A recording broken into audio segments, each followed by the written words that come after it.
Siempre vivirás Tolima mientras exista el San Juan y resuenen las guabinas y el bundé tradicional. Mientras al son de bambucos la alegría popular sea más grande que tu llano bajo el sol de la espiral. Sea más grande que tu llano bajo el sol de la espiral. Bienvenidos amigos a nuestro programa número 70 de Magazine Ambiental. En esta primera parte del programa con un aspecto muy importante y es la reunión a efectuarse entre el próximo sábado y domingo en esta localidad de Ibagué por parte de los activistas y comités ambientales que trabajamos a nivel nacional con muy importantes tareas. El segundo, la actividad que se presenta para el 26 de noviembre, donde se va a efectuar en el Líbano, Tolima, un aspecto muy importante y es la recolección masiva de firmas. Ahí vamos a estar todos los del Comité Ambiental para trabajar contra la megaminería de socavón. En este sentido tenemos enseguida pues a Jaime Tocora. Bienvenidos. Este mes de noviembre ha sido de gran movimiento por parte del Comité Ambiental y de las expresiones ambientalistas del país por múltiples escenarios, consultas, revocatorias, por el tema de las acciones de tutela que ha salido a favor de las consultas populares y demás mecanismos de participación ciudadana, y pues uno de ellos, en el marco también digamos de todo ese proceso y de todo ese movimiento nacional que hay ambiental, nos vamos a encontrar este fin de semana acá en Ibagué, en la sede, en la Casa del Comité Ambiental, múltiples expresiones delegados de múltiples procesos organizativos ambientales del país, en el marco de poder seguir construyendo ese escenario de articulación de todas las fuerzas alternativas ambientales del país, pues para podernos enfrentar al modelo extractivo de manera mucho más organizada, conjunta, sólida. Entonces nada, eso va a ser este fin de semana, va a ser acá en la ciudad de Ibagué, donde en 2 días vamos a estar trabajando fuertemente todo el tema de seguir construyendo los canales, los lazos de comunicación, de diálogo, pero sobre todo de identidad frente a lo ambiental, desde la Mesa Nacional Ambiental y Popular. Y pues el próximo después de ese fin de semana, a los 8 días nos encontramos nuevamente en el Líbano, Tolima. Ya no van a ser todas las organizaciones, va a ser solamente el Comité Ambiental, que le hace también un llamado a los demás sectores sociales, ambientales, populares del país, para que nos encontremos a rodear al Líbano, Tolima, en el marco de su consulta popular. Vamos a hacer un acompañamiento al proceso de la consulta popular de iniciativa ciudadana que está realizando el municipio del norte del Tolima, en Líbano. ¿Hay aspectos o cómo sería en el Líbano la campaña a desarrollar? ¿Va a ser puerta a puerta, por los barrios? ¿Qué se pretende en el Líbano para poder colaborar con esta recolección de firmas? No, nosotros lo que pretendemos es ponernos como grupo de trabajo en función de lo que diga la comunidad, lo que nos diga su gente, lo que diga el Comité Ambiental del Líbano, Tolima. Vamos a estar en función de acatarlo, de cumplirlo y de poderlo llevar adelante. Entonces esperamos de que ellos sean los que marquen la dinámica, cuál va a ser el trabajo a seguir. Esperamos sea el de siempre, sensibilizar a la gente, contarle acerca de nuestra experiencia, qué es lo que hemos hecho en los demás territorios y que le sirva a la gente del Líbano para poder defender sus montañas, su agua, su territorio, su río Lagunilla y demás, su río Recio, y pues esperamos poderles acompañar. Entonces nada, nosotros estamos prestos para que la gente del Líbano nos diga cómo, cuándo y dónde y qué trabajo deberíamos de hacer. Hay un aspecto muy importante frente al encuentro que se va a presentar este fin de semana en la sede del Comité Ambiental. Hablemos de los objetivos y de las tareas a desarrollar en este encuentro. Uno, que nos encontremos las organizaciones ambientales del país. La vez pasada nos pudimos encontrar en Pasca, Cundinamarca. Fuimos varias organizaciones, estuvimos presentes en Pasca, no solamente para hablar o llegar a puntos de acuerdo, sino para movilizarnos, pero también, y pues ahí tuvimos la posibilidad de podernos juntar.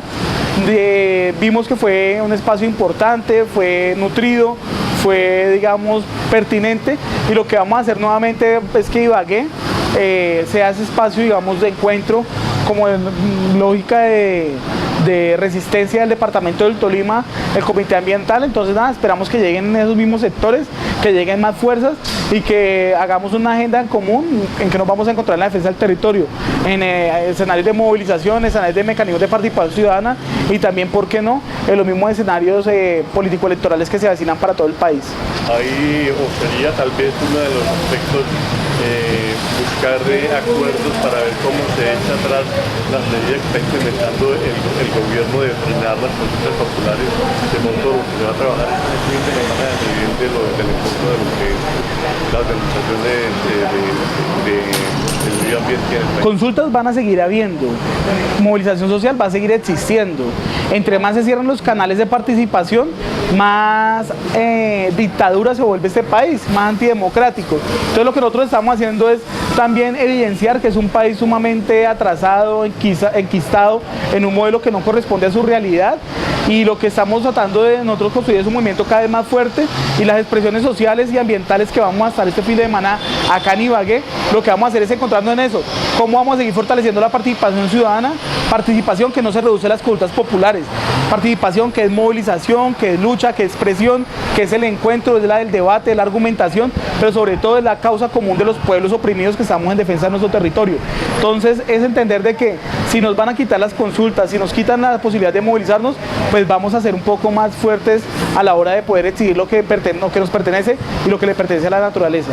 Sería como uno de los aspectos de construcción de poder popular a ese nivel. Sí, yo creo que el poder ciudadano, el poder social, la capacidad de que la gente se autodetermine y que pueda decidir sobre su territorio, que no le impongan prácticas, que con un discurso de una falsa soberanía nos impongan prácticas desde Bogotá. Nosotros vamos a construir una autonomía territorial, una autonomía regional, una autonomía local, donde desde lo local pensemos el verdadero país que queremos y que el país que queremos se construya a partir de esas realidades, desde lo de abajo hacia arriba, y no una imposición como viene siendo desde el gobierno nacional, o peor aún desde las prácticas internacionales como las multinacionales que imponen cómo, cuándo y dónde usted viste, come, calza, de qué consume o qué no consume. Entonces frente a eso estamos no solamente derrotando modelos económicos, sino realmente construyendo unas nuevas prácticas de cómo organizarnos y cómo, digamos, ver nuestro territorio y de esa misma forma reflejarlo en prácticas de consumo totalmente distintas y alternativas. En esta segunda parte del programa tenemos otro aspecto también muy importante, y es lo que viene sucediendo a nivel rural dentro del desarrollo de la ciudad sostenible del futuro. En este sentido tenemos al doctor César Pion. Esta administración viene trabajando sobre el concepto de una ciudad sostenible.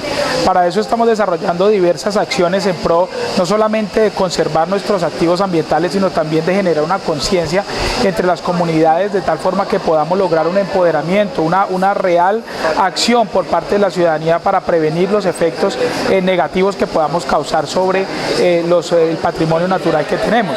Estamos desarrollando acciones en todo sentido. Por un lado estamos haciendo un saneamiento de los cursos de agua que tenemos en la ciudad de Ibagué. En el río Conveima estamos trabajando muy fuerte para entregar e instalar biodigestores, pozos sépticos para descontaminar las aguas, para bloquear cualquier posibilidad de contaminación externa que se pueda causar sobre estos afluentes. En microcuencas urbanas también estamos haciendo intervenciones importantes para poder preservar la riqueza natural que tenemos. Estamos haciendo un gran proyecto de compra de predios en la zona alta de la cuenca del río Conveima, de tal forma que podamos, en donde en este momento se desarrollan algunas explotaciones pecuarias y agrícolas en zonas de alto valor ambiental, podamos escriturarlas a nombre del municipio y allí podamos hacer planes de manejo ambiental que nos permita garantizar la estabilidad ecológica de esas zonas y de esta forma garantizar el agua a los ibaguereños. También estamos haciendo ya los diseños para la construcción de 2 grandes plantas de tratamiento de aguas residuales, porque además de interesarnos la protección de la cuenca alta del río Conveima, también nos interesa la descontaminación de las aguas servidas de todos los ibaguereños. En este momento el 87% de esas aguas están cayendo de manera contaminada a los afluentes, por ejemplo el río Guarinó, el río Alvarado, el río Coello, y estamos causando unas serias afectaciones ambientales aguas abajo de esta ciudad. Por eso vamos a construir esas dos grandes plantas de tratamiento de aguas residuales, de tal forma que podamos pasar de un 13% de tratamiento actual, ojalá un 95%, y podamos garantizar la estabilidad ecológica de la zona. Y muchos otros son los proyectos de recuperación de residuos. Se va a construir también un parque solar en la zona que conduce desde Buenos Aires a Doima para empezar a trabajar en energías alternativas. Estamos desarrollando también un proyecto con Corea del Sur para poder aprovechar los gases que en este momento emite el relleno municipal y de esta forma podamos generar también energía eléctrica de manera limpia, y muchos otros proyectos de conservación, de aprovechamiento de los residuos que producimos en la ciudad, de descontaminación de las aguas, de tal forma que esta ciudad empiece a trascender hacia un estado ideal en donde la conservación ambiental sea un precepto no solamente para el gobierno, sino también para todos los ciudadanos. Hay en este momento también preocupaciones por algunas instalaciones mineras en la ciudad ya a mediana escala. ¿Cómo está trabajando en este? Sí, el municipio ya promovió la legislación que prohibiera la minería contaminante de gran escala en la ciudad de Ibagué. Es decir, en este momento no pueden haber empresas multinacionales que vengan a explotar las montañas del municipio para ganarse algunos recursos por la explotación minera. No obstante, la minería ilegal sigue acechando las zonas rurales, especialmente zonas rurales apartadas, y nosotros celebramos que la Policía Nacional haya hecho una incursión en la zona alta del corregimiento de Toche para poder neutralizar una mina ilegal de oro que se venía desarrollando allí. Hace algunos meses, en un consejo, en un encuentro ciudadano que hicimos con el señor alcalde en el corregimiento de Toche, los ciudadanos manifestaron esa situación. Afortunadamente hubo un trabajo de inteligencia de la policía y se logró hacer toda la demolición de la infraestructura que había establecida allí, en donde se utilizaba cianuro, en donde se utilizaba una incursión ilegal y dañina sobre el río Toche, y de esta manera se pudo neutralizar una gran afectación ambiental. Sabemos también, hay presuntas algunas otras afectaciones en otros sectores. Se está investigando algo en el sector de la vereda de China Alta, en donde esperamos que pues muy rápidamente, así como la policía actuó en Toche, podamos actuar en otras regiones donde se esté también generando algún tipo de afectación.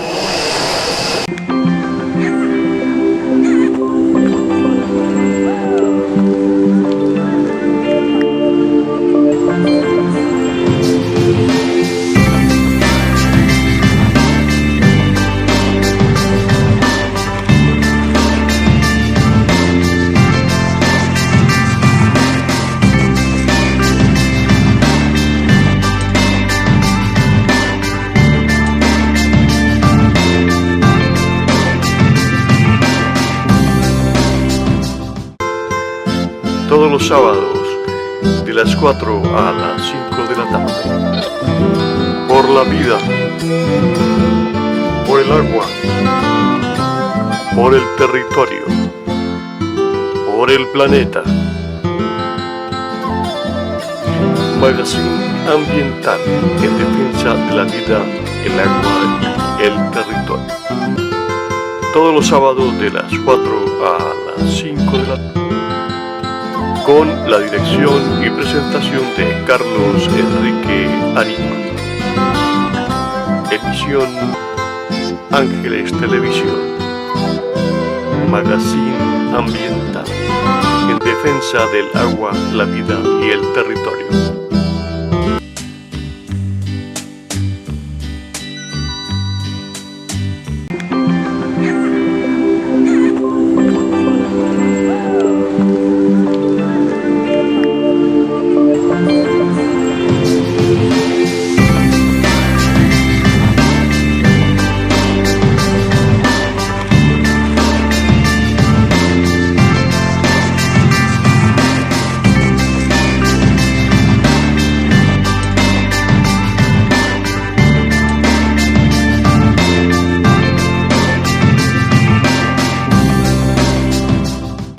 Ya han pasado varios meses desde que se fusionaron el Hospital San Francisco y la UCI en Ibagué. Conversamos con el doctor Helber Dimas Gómez, quien es el secretario de Salud en la ciudad acerca de cómo marcha ese proceso y los diferentes aspectos que se vienen desarrollando allí, como ha sido los comportamientos de las EPS o IPS y también el desarrollo de los hospitales y de los puestos de salud en la ciudad de Ibagué. Indicar que el proceso de fusión es un proceso que se inició hace 14 años, que no se ha podido llevar a cabo ya en el año 2017 en el gobierno del doctor Guillermo Alfonso Jaramillo. Logramos que el acuerdo municipal que genera el proceso de fusión se diera a cabo a mediados de año. En adelante hemos venido haciendo todo un proceso de organización, de sistematización, de programación, de planeación, a fin de ir haciendo los ajustes que se requieran. Recordemos que son dos hospitales que estaban presentando graves problemas. El Hospital San Francisco, a pesar de todo el trabajo que hicimos el año pasado, donde se tenía desde el primer trimestre proyectada una pérdida alrededor de los 6.000 millones de pesos, logramos atenuar la pérdida y llegar a una cifra aproximada de 4.500 millones de pesos 2016. Para la UCI no le figuran pérdidas del año 2016, pero recordemos que ellos le figuran en caja más de 3.000 millones de pesos de una construcción que no han podido hacer, luego no es efectivo propio de la empresa y eso genera alguna dificultad allí, teniendo en cuenta que eso no se puede disponer para pago de personas, sino que tiene que ser destinado específicamente para ese concepto, situación que se llevará a cabo el año entrante. Una de las ventajas de la fusión es que se podrá volver a utilizar esos recursos que estaban destinados a una unidad intermedia en Picaleña, pero que por situación de falta de fusión el Ministerio no ha dado permiso para esa construcción. Primera ganancia. Segunda ganancia, una institución que esté con menos estructura administrativa en procura de que bajen los costos y logremos nivelar. Recordemos que el Hospital San Francisco, cuando lo entregué en junio de este año, tenía una pérdida similar a los 50, 70 millones de pesos y se espera que entre las dos empresas la pérdida no supere los 100 millones de pesos o esté alrededor de los 100 millones. Pero si hablamos de 100 millones mensuales, los costos pueden ser muy importantes a fin de año y la idea es llevarla a nivel. De otro lado, un tema que se está trabajando es cómo sanear los pasivos. El Hospital San Francisco de manera especial venía prácticamente al día con todos los funcionarios y con todos los proveedores a 2 o 3 meses. Sin embargo, la UCI traía unos pasivos de varios años atrás con los trabajadores, el reajuste salarial, dotaciones y otras cosas que tenían de vigencias, creo que de 15, 16, se tienen que sumar, eso da alrededor de unos 8, 9 mil millones de pesos. Se está buscando la financiación de esos recursos mediante un plan de saneamiento fiscal y financiero que debe ser presentado al Ministerio de Salud y por esa vía el Ministerio de Salud, a través de FINDETER o de cualquier otra vía que considere pertinente, hacer el crédito que se requiera a fin de lograr sanear esos pasivos, es decir, pagarle a todos los trabajadores y pagarle a todos los proveedores. En este momento se está en ese año de organización que permita esta situación y ya la unidad de salud de Ibagué y San Francisco fusionada en un solo hospital, como es la orden del Consejo Municipal, con un proceso de un año donde esté saneando sus pasivos, podemos hablar de un hospital que renazca de las cenizas en las mejores condiciones para la prestación de los servicios y de allí seguir estructurando procesos como el modelo integral de atención en salud, como el plan de intervenciones colectivas que permitan crecer desde el punto de vista de la atención, promoción y prevención en salud para todos los ibaguereños. Marcha en este momento el proceso de pago de las IPS y las IPS. Ahí tenemos un grave problema porque ningún negocio así claramente conocido da una utilidad del 50%. En este momento y desde hace varios meses las EPS vienen pagando alrededor del 48% de la facturación. Eso genera gran problema de iliquidez por cuanto de cada 1.000 millones que se facturan solamente están pagando alrededor de 500, generando gran dificultad en la parte financiera y ojalá que las EPS sean direccionadas desde el mismo gobierno nacional para que cumplan con esos compromisos financieros o por lo menos en un 80%, pero no en un 48% como está ocurriendo en la actualidad, situación que pone en grave riesgo no solo al Hospital San Francisco UCI o UCI San Francisco, sino a la red pública y privada de todo el país. En este momento hay un aspecto también que dentro de la ciudad y es la forma como se han ido abriendo los diferentes En este momento la apertura de los puestos de salud se hace desde hace mucho rato, desde comienzo de año se realizó con el modelo integral de atención de salud. Todos los centros y puestos de salud del área rural están abiertos. A 31 de diciembre está asegurado el recurso. Va a haber un momento en el mes de enero, mientras se vuelven a hacer contratos, se podría pasar algo así como unos 15, 20 días sin el servicio, pero se reanudará, esperamos que antes de terminar enero, para lograr que la continuidad del servicio se dé. Es una orden del señor alcalde, es una intención clara de este gobierno y esperamos que se le dé continuidad como tal. Y en esta parte del programa tenemos al doctor Marco Tulio Quiroga. Con él conversamos de un aspecto importante a nivel de la política colombiana, en específico de la candidatura de un hombre importante de parte del Partido Liberal, que es el doctor Humberto de la Calle Lombana. Bueno, el departamento del Tolima se va a movilizar a ayudar a conseguir que el próximo presidente de Colombia sea un liberal, porque el partido lo quiere, porque las personas lo necesitan, porque el Partido Liberal está fuerte y está teniendo el apoyo de toda la ciudadanía. Nosotros inicialmente, mañana 19 de noviembre, vamos a elegir como candidato a la presidencia de la República por el Partido Liberal al doctor Humberto de la Calle Lombana. Estamos invitando a todos los liberales para que salgan y de esa manera poder hacer claro que nosotros queremos la paz, que nosotros queremos el progreso, que nosotros queremos el desarrollo de Colombia. Ese desarrollo, esa paz, ese progreso solo se consigue con hombres que ya hayan trabajado con esto, que hayan trabajado con AINCO, con hombres como Humberto de la Calle, que desde muchos años ha hecho grandes cosas por Colombia. Creo que vamos a tener un gran candidato y vamos a tener un gran presidente. ¿Hay en este sentido tareas y trabajo en el Tolima en Sí, claro. Nosotros estamos realizando y vamos a realizar, primero movilizar a todos los liberales para que participen activamente en las elecciones del Partido Liberal, invitándolos a votar.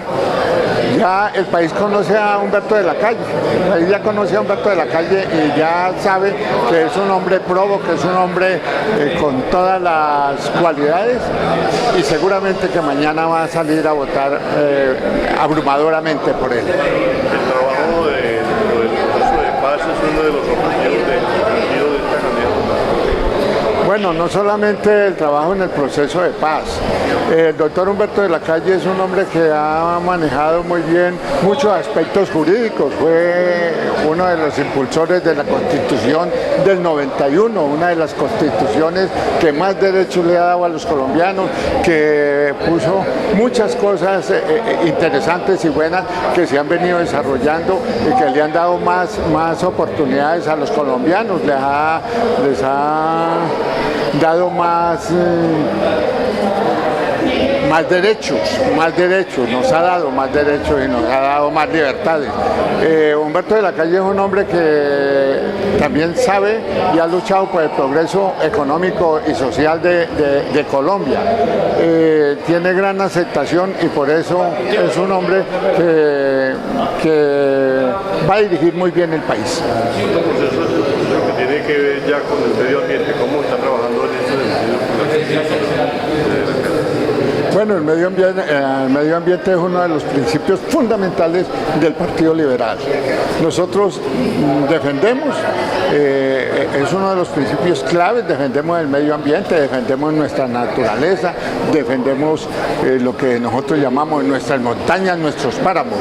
Entonces, Y aquí en Ibagué pues tenemos muchísimo que contarle a Colombia y aquí en el Tolima, al mundo, de cómo defendemos el medio ambiente, cómo para nosotros está primero las montañas, el agua, las cordilleras, que ir a degradarlas y sacar el oro, que para nosotros no es lo más importante, es el agua, entonces, y los páramos y la naturaleza. Esta parte del programa quisimos registrar un aspecto que se hizo esta semana, precisamente el viernes pasado, y es la conmemoración de los 120 años del nacimiento del doctor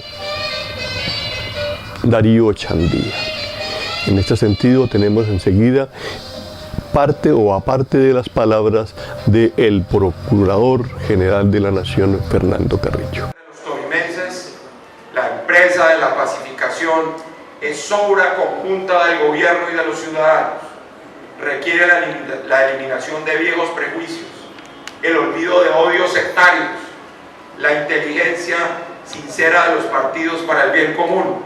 Miren ustedes algo dicho, escrito hace casi 60 años, que tiene toda la actualidad, algo realmente impresionante.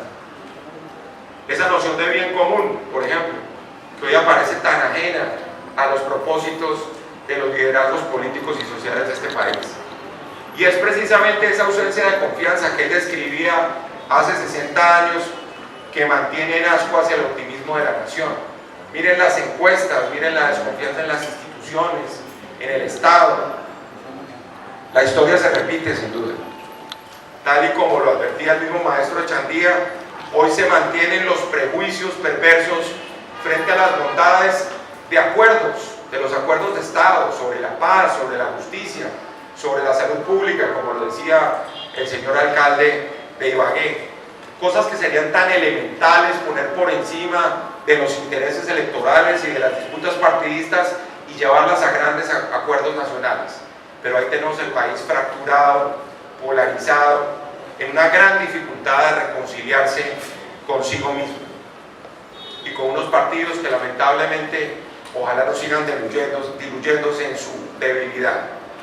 Y lo peor de todo, la corrupción siempre como una metástasis golpeando claramente ese pesimismo colectivo.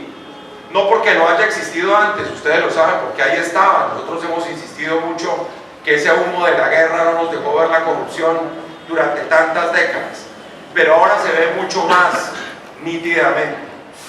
Ahora parece que se haya tomado todas las acciones del Estado y los responsables, de nuevo, acudiendo a la misma figura, ya no se pueden esconder detrás del humo de la guerra.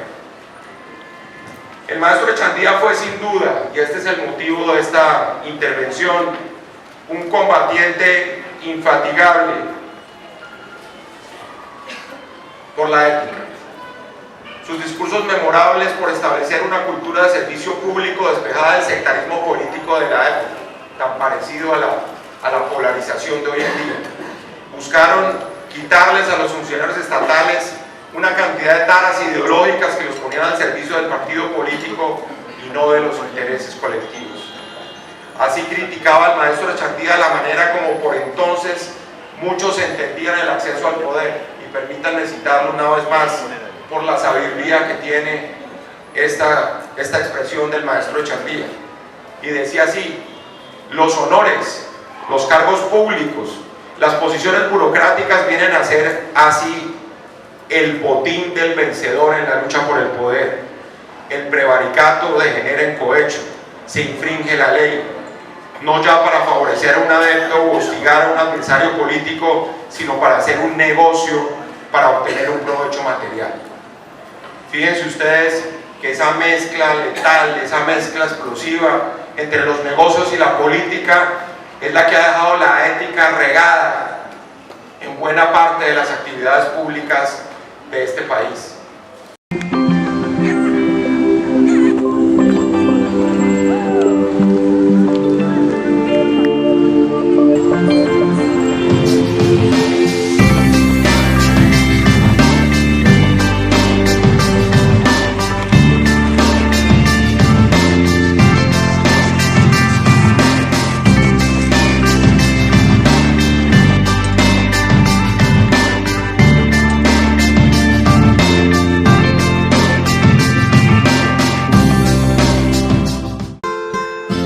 todos los sábados de las 4 a las 5 de la tarde. Por la vida, por el agua, por el territorio, por el planeta. Magazine ambiental en defensa de la vida, el agua y el territorio. Todos los sábados de las 4 a las 5 de la tarde. Con la dirección y presentación de Carlos Enrique Arima. Edición Ángeles Televisión. Magazine ambiental en defensa del agua, la vida y el territorio.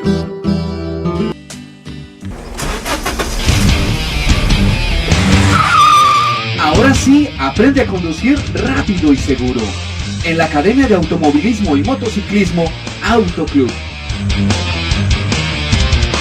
Pedagogía personalizada en cursos prácticos y teóricos con instructores experimentados en personas nerviosas. Contamos con una variedad de vehículos modernos. Tramitamos su licencia para carro y moto. Tenemos también facilidades de pago. Academia de Automovilismo y Motociclismo Autoclub.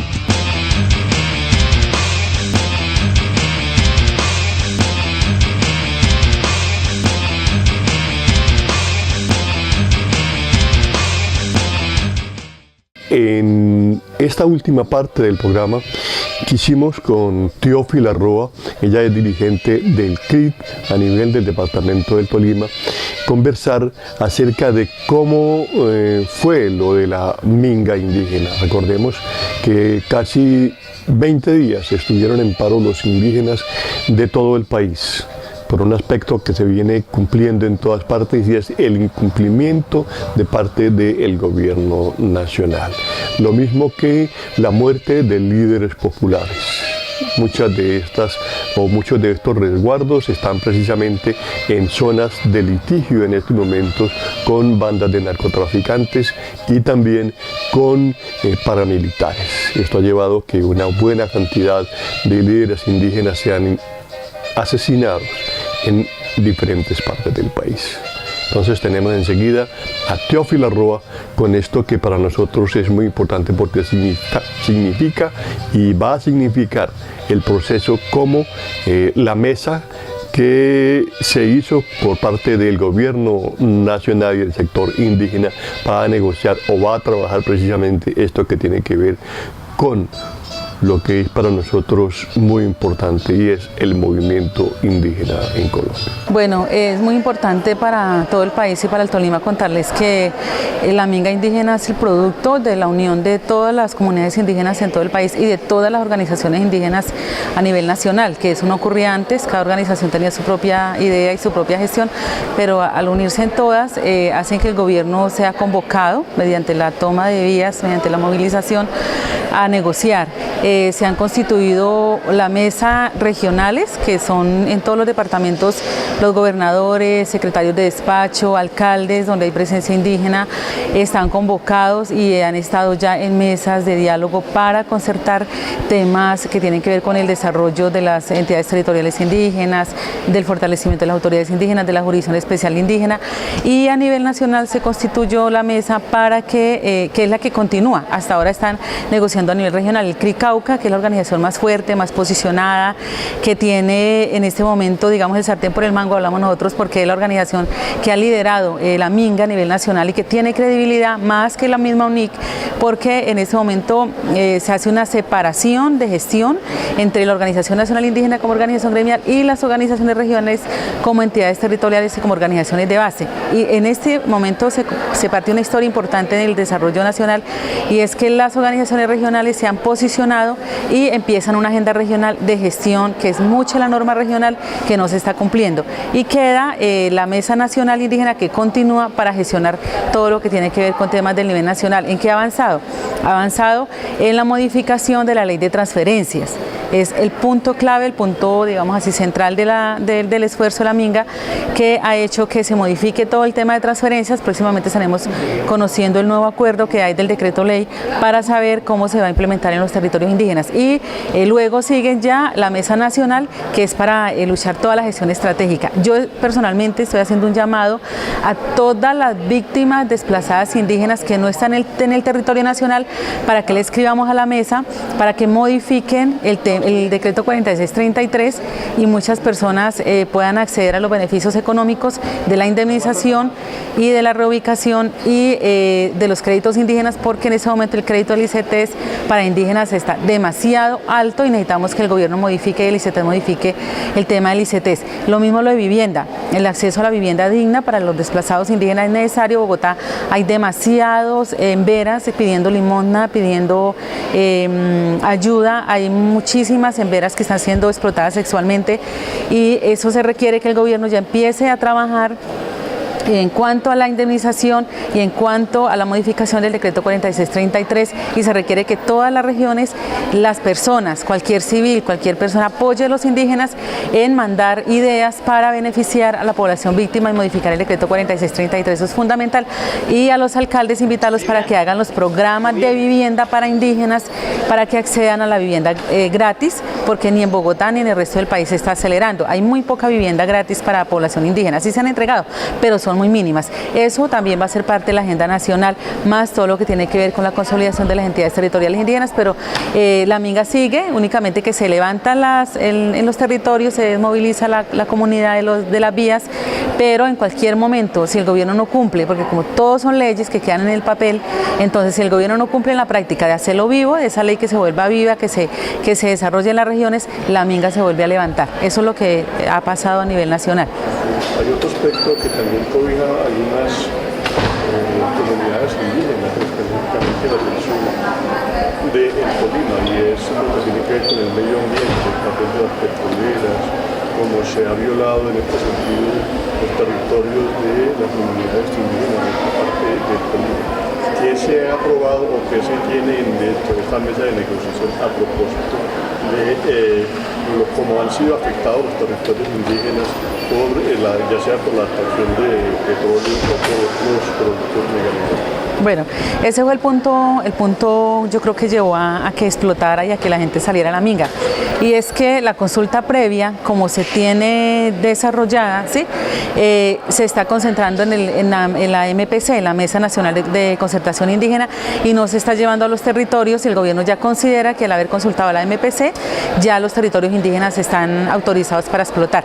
Y no es así. Las empresas en este momento deben seguir concertando con las comunidades básicamente todo el proceso de explotación a los territorios indígenas, pero si la comunidad no está de acuerdo no lo deben autorizar. El gobierno no se ha logrado concertar con el gobierno nacional esa norma, es la que prácticamente la radican, pero queda muy mal, el gobierno la implementa muy mal, la propone realmente muy irregular, y la UNI y las regionales se han opuesto porque afecta. Sin embargo, está la ley que autoriza a los resguardos indígenas como autoridades ambientales. Al autorizarlos como autoridades ambientales, de hecho, les da la autoridad para que ellos empiecen a concertar, si están de acuerdo y si quieren, con las empresas que están explotando alrededor de los territorios indígenas o de los territorios indígenas. Pero la de consulta previa, como ley nacional, como estatuto de consulta previa concertado con los pueblos indígenas, no ha pasado, y esa está ahí en stand-by, está quieta. Es decir, no se ha implementado porque no han logrado un acuerdo con el gobierno, y es el punto álgido, y hasta ahora yo creo que las empresas estarían en un stand-by y tendrían que adaptarse a todas las sentencias de la Corte y a la normatividad hasta ahora existente. Pero el hecho de que les hayan dado la autoridad indígena, autoridad ambiental, es una fortaleza para que las autoridades indígenas puedan ir a negociar, si están de acuerdo, con todas las entidades competentes y las empresas, el desarrollo que tenga que ver con la explotación minera. Si no están de acuerdo, es válido también, y el gobierno tiene que entrar a intervenir en otros proyectos de apoyo económico para estrategias de vida en las comunidades indígenas. ¿Hay un plazo para la instalación de esta mesa de negociación, o no se tiene un plazo definido para que haya una respuesta efectiva por parte del gobierno? No, ya las mesas de concertación con CRI Cauca ya son permanentes. todos los días están madrugando, se está concertando, hay una agenda, es permanente, porque como no se están cumpliendo la normatividad, entonces por eso ya se volvió permanente. Sí, y de hecho pues deben haber funcionarios dedicados a eso, ya está el ministro del Interior, están delegaciones de diferentes entidades de los gobiernos nacional y de los gobiernos departamentales, y es obligatorio porque la minga, o sea, ya los territorios indígenas dicen nosotros ya no esperamos más, vamos a unirnos a este proceso de paz que se viene desarrollando, pero el gobierno tiene que cumplir.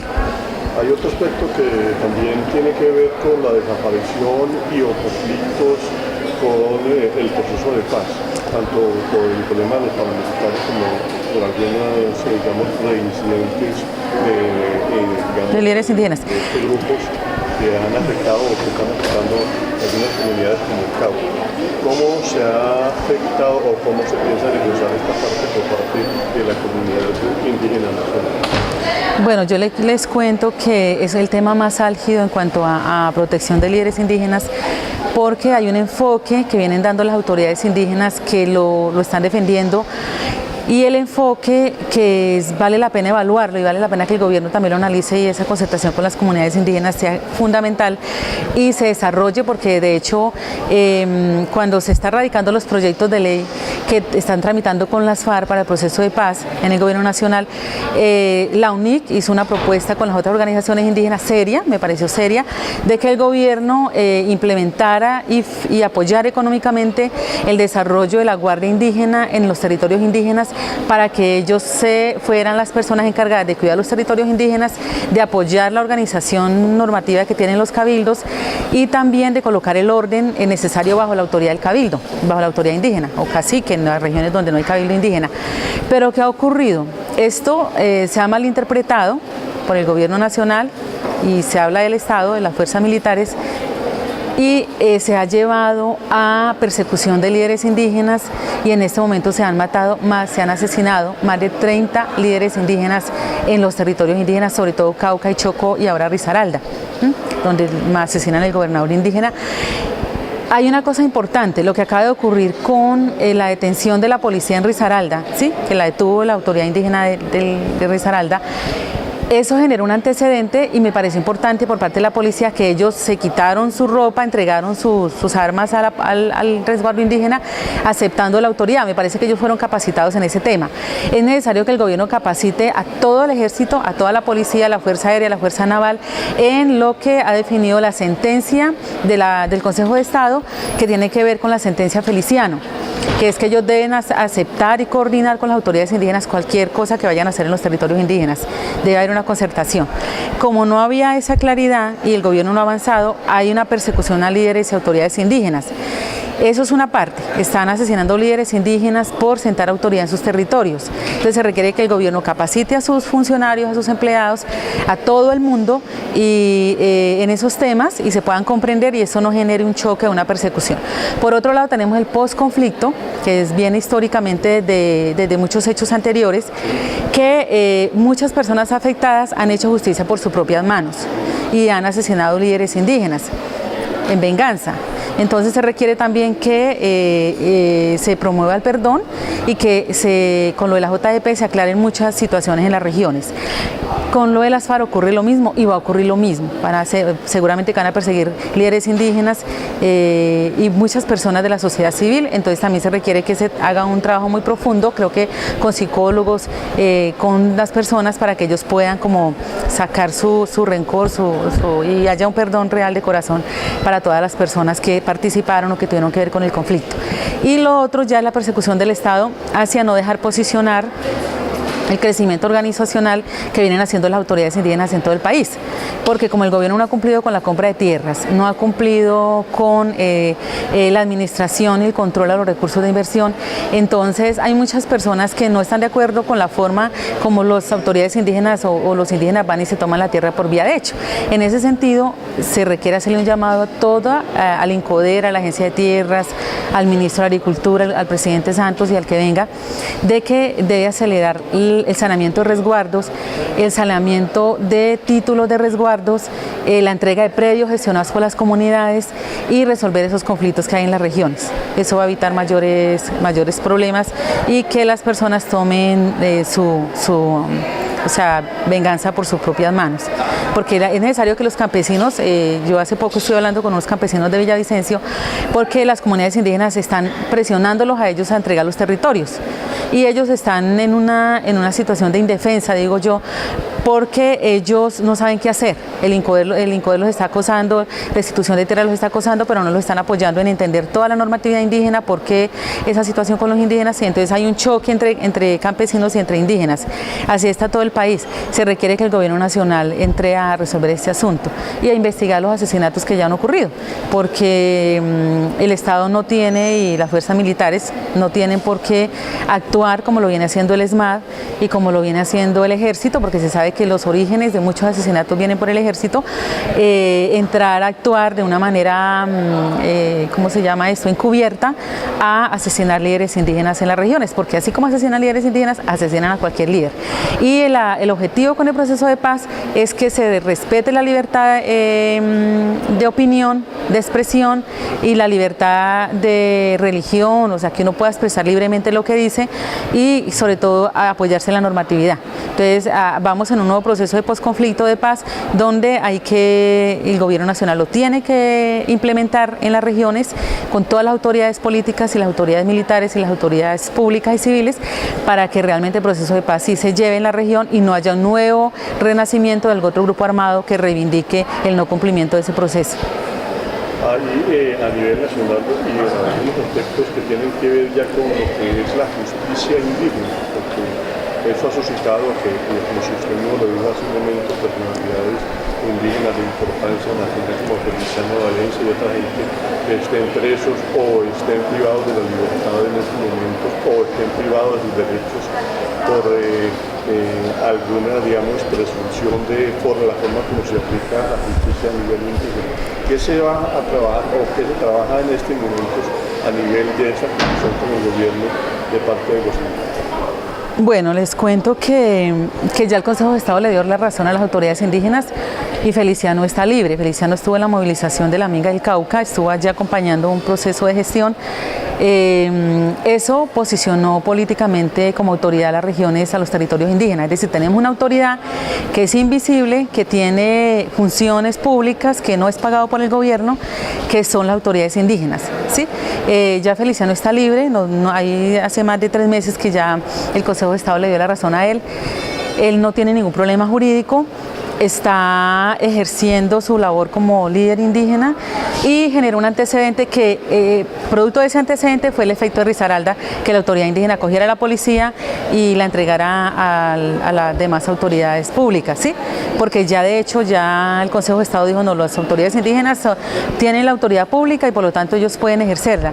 Entonces, con ese antecedente, que es el antecedente Feliciano, que vale la pena que todo el mundo lo mire en todo el país y todas las autoridades públicas, le están entregando una autoridad, distinto a la Guardia Indígena. La Guardia Indígena, que es la que ejerce esa autoridad indígena, ellos están controlados por el Cabildo, pero ellos no están financiados, no está la edad definida, si son a los 15 años, que pueden ser guardia indígenas, si son a los 18, y ya lo están ejerciendo, y en este momento hay más de 100 guardias indígenas en todos los cabildos.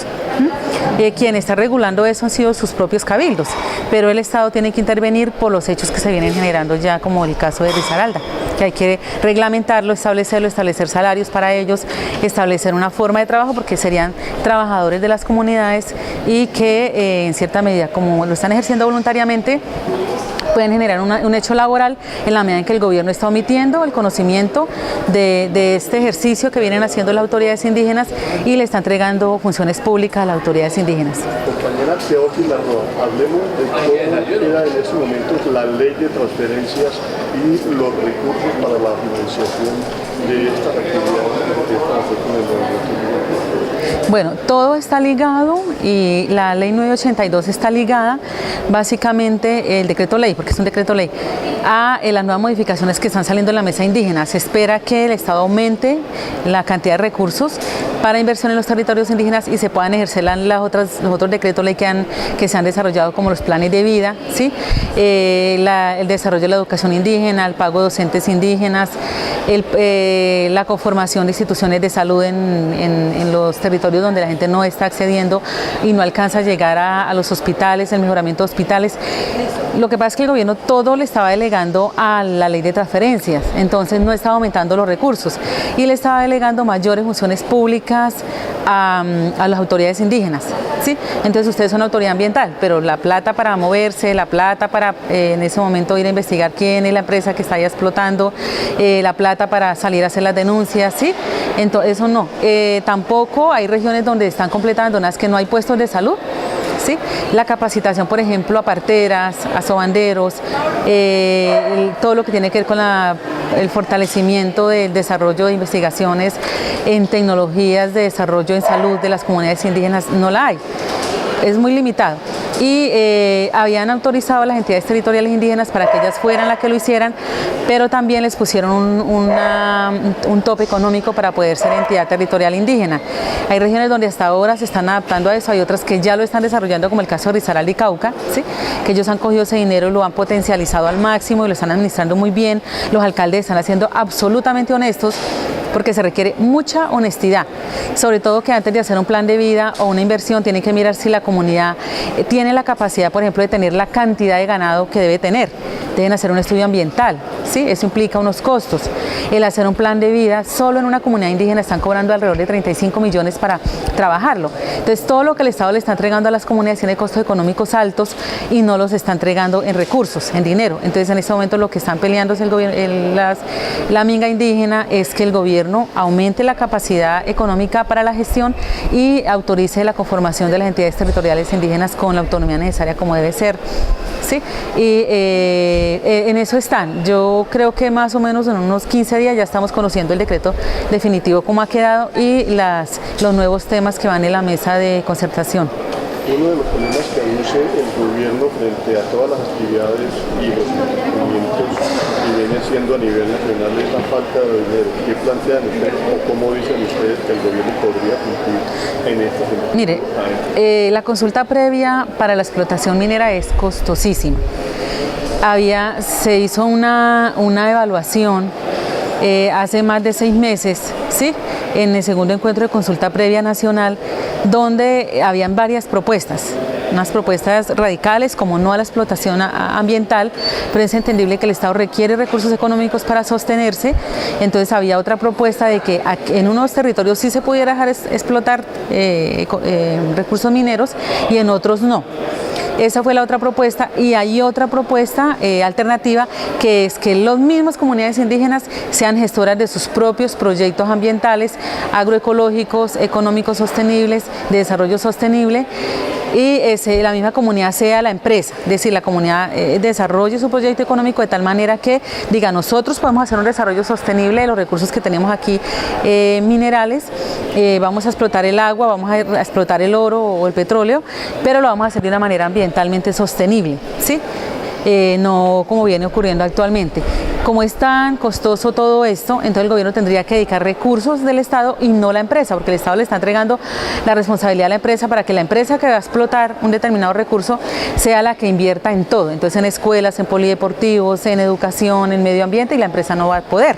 Entonces le están entregando una carga pública a una empresa privada que no lo va a poder cumplir y se va a generar un conflicto nuevamente en los territorios indígenas. Entonces por eso el gobierno debe entregar recursos directamente, hacer la inversión pública, y la empresa privada como tal, si es la empresa privada la que logra concertar con las comunidades indígenas, entregaría otra parte de recursos para inversión en los territorios indígenas y alrededor, porque también se deben beneficiar la comunidad que va a estar alrededor por los efectos que genera la explotación ambiental, la contaminación y los daños ambientales. Eso es lo que se está concertando. Lo otro que se estaría concertando, que es también fundamental, es que las comunidades indígenas accedan a autorizaciones del gobierno legales para explotar sus propios recursos, por ejemplo la pequeña minería, ¿sí? O como hacen muchas comunidades indígenas, viven explotando de manera artesanal. El gobierno ya están judicializando a todo el mundo va a la cárcel, el gobierno no ha reglamentado esta parte.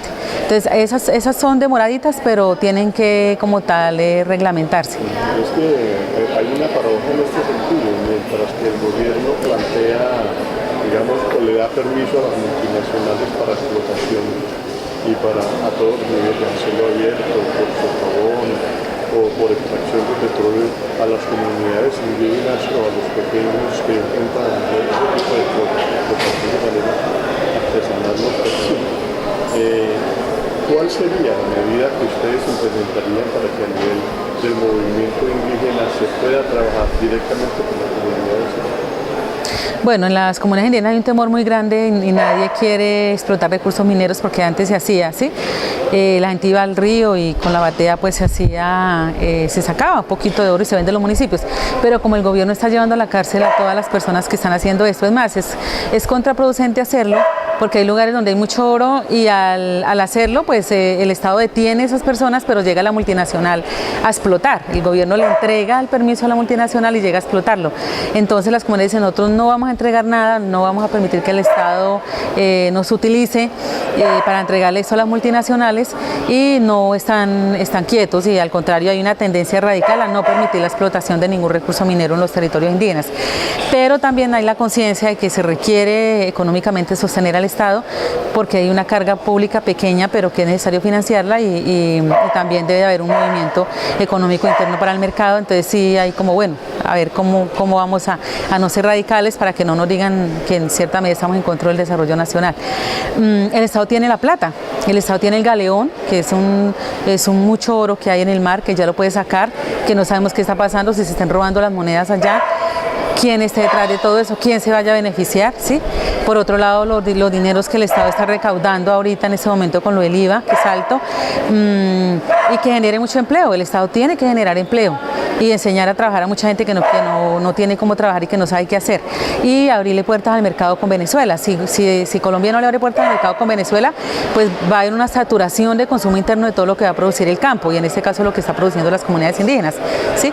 Maíz, yuca, plátano, papa, ¿sí? Frijol. Entonces, si no se abre al mercado con Venezuela y con los países cercanos y el gobierno sigue radicalizando, pues realmente vamos a tener un problema económico que no solo va a afectar a los indígenas, sino a todos. Y nosotros esperamos que haya un acuerdo con los otros países y una apertura a una relación comercial justa, de tal manera que las comunidades indígenas se beneficien de la protección del desarrollo, como la protección a las semillas, que es importante, fundamental, y a la vez al mercado, que se pueda vender esos productos. Bueno amigos, de esta forma llegamos al final del programa. Esperamos seguir contando con ustedes. Les recordamos nuestra dirección en YouTube, Magazine Ambiental 70, por si se perdieron algún aspecto de lo que fue este programa. Y también les recordamos nuestro correo electrónico para las personas que nos deseen escribir o cosas parecidas, desde abajo ibagué@gmail.com.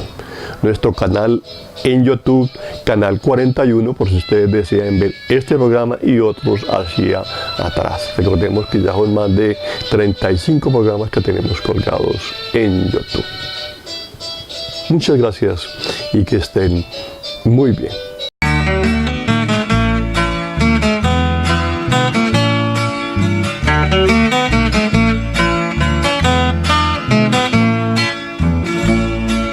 Siempre vivirás Tolima mientras exista el San Juan y resuenen las guabinas y el bundé tradicional, mientras al son de bambucos la alegría popular sea más grande que tu llano bajo el sol del espiral, sea más grande que tu llano bajo el sol del espiral. Vivirás, vivirás, vivirás mi Tolima, vivirás, vivirás, vivirás mi Tolima.